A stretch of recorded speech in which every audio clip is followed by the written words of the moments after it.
And rings on your tail? No, it comes from my ancestor, the first raccoon. Oh, so are you going to tell us the story?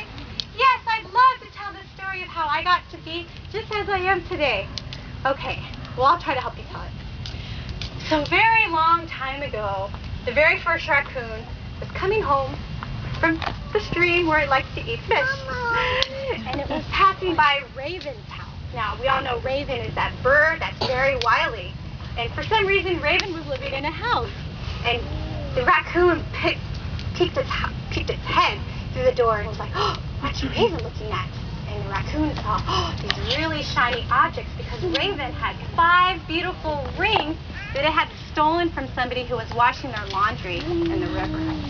And Raccoon wanted those rings so bad, but knew that Raven would never give him those rings. So the raccoon had to go back home and devise a plan. So he thought, and he said, "Aha, I know what I'm going to do." So he put on a mask to cover his eyes, and he took a torch in his hand, and that very evening he went to Raven's house. And what he did is he put the torch, he went up to the window.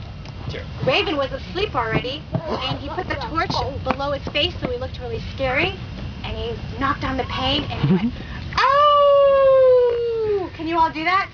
Oh! And Raven goes, "Oh, who is that?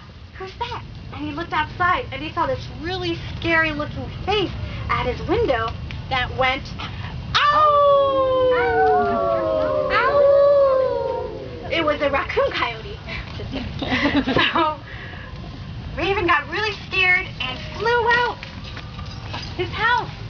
And so Raccoon went quickly in and saw the cedar chest where Raven was keeping the rings and took the rings.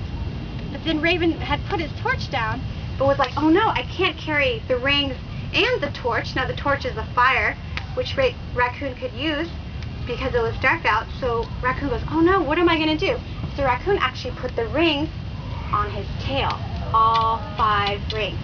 And so he took his torch and he lit it with Raven's fire and he went back home. So the next day, Raven woke up after